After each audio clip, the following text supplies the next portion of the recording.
The Secretary of Defense nominee, Mr. Pete Hegseth, he's in lots of trouble with the liberals. They've found the gotcha clip intended to torpedo his Senate confirmation. It's a clip from an interview he gave to CNN where Pete Hegseth, or it's at least being played on CNN. It's actually probably from an earlier interview. Pete Hegseth thinks that women should not be in combat. Straight up just saying we should not have women in combat roles.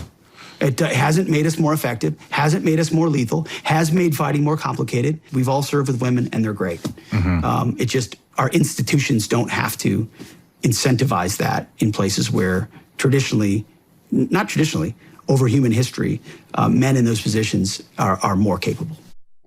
Can you believe Pete Hegseth, our future Secretary of Defense, says women shouldn't serve in combat? Can you believe this regressive knuckle dragger? How about remember I was talking yesterday about how it's rather important not to be caught in the lexical prisons of the left when we have this once in a generation, at least, opportunity to reset the relationship between the people and the press, the conservatives and the Republicans and the press. Well, the key to that is making sure that we're using the right language. You know, in my book, Speechless, Controlling Words, Controlling Minds, I make the point that whoever controls the language controls the minds, because words don't just color the way we view the world, they actually largely constitute how we view the world. So the way I would look at this issue is I would observe at a really basic level, beyond all the questions of the studies and the statistics and the ambiguities and the blurring of the lines between the men and the women and this, I would look at it and say, seems to me that conservatives oppose violence against women and liberals don't oppose violence against women. And there are multiple examples of this. I don't want to have a country that sends our daughters off to catch bullets from jihadis. I think that's disordered. I think that's wrong.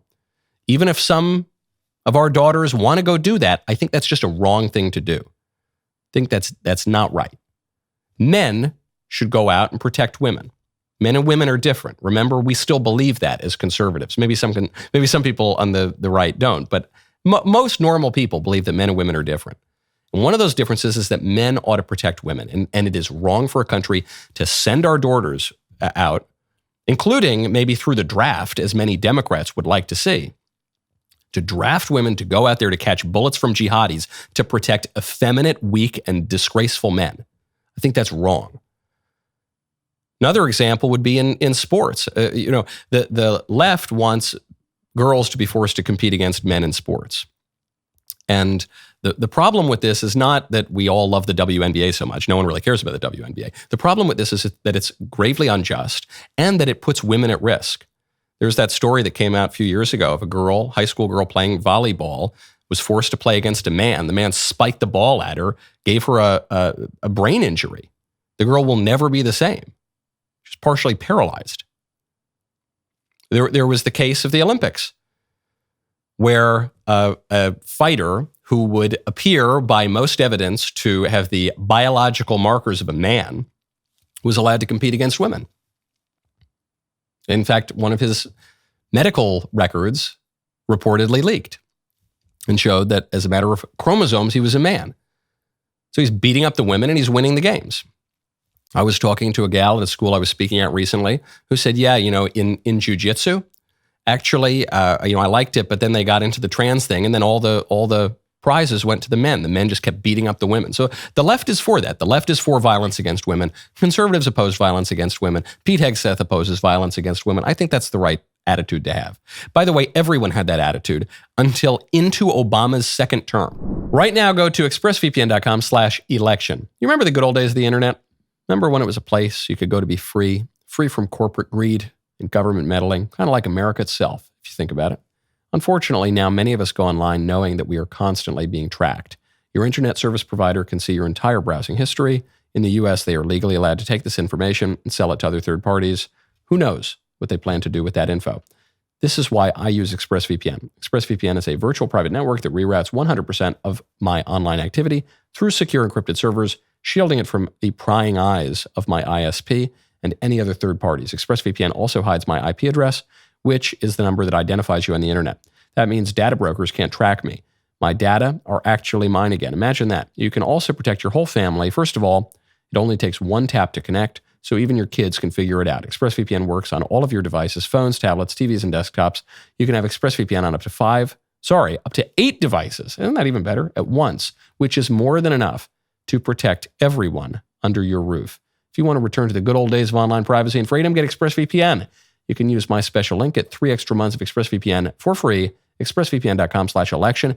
ExpressVPN.com/election. For those who are a little rusty on their history, women were prohibited from combat roles in the United States military from the founding of our country, before the founding of our country, all the way up till 2013. Not even Obama's first term, Obama's second term, when he really let the radicalism run loose and subjected women to violence. But that's wrong. What was that? That was 11 years ago now.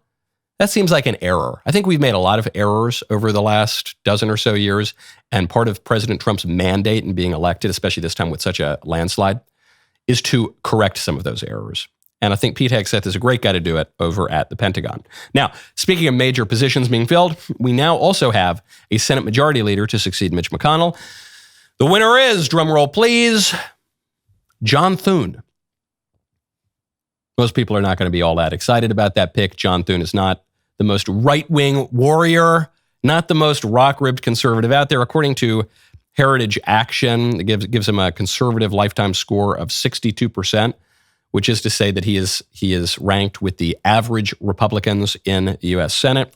This was to be expected. There were 3 picks for Senate Majority Leader: John Thune, John Cornyn out of Texas. There was going to be another John Barrasso, but he pulled out a while ago.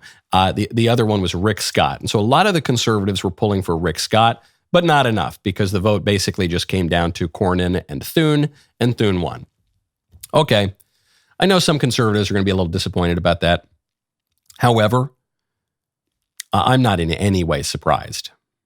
Not whatsoever. That position of party leadership in the Senate is always filled by a squishier kind of character. It's never filled by the right-wingers or the rock-ribbed kind of people. And the reason for that is you got to herd cats. It's not quite as bad as being Speaker of the House or Republican leader in the House, but it's rough. You got to herd cats. And there are liberal Republicans, and there are a lot of Chamber of Commerce, country club Republicans, and there are a handful of rock-ribbed Republicans. But there ain't that many Ted Cruz's and Mike Lee's in the Senate is the problem. And so Senate leadership usually reflects the members, and the members are kind of squishy. And it's because they get elected by people who vote for them. So, it's the old H.L. Mencken line, a democracy is the theory that the people know what they want and deserve to get it good and hard. So I'm hopeful. It's not that he's the most liberal Republican. He's just kind of the average Republican. I hope that he will get in line and help to implement the agenda that President Trump has been elected, running ahead of the down ballot races, to implement. I hope, and I'm cautiously optimistic that he will have that message. That was a great clip. Now hold up, ring the bell, subscribe to the Michael Knowles YouTube channel, and we will see you next time.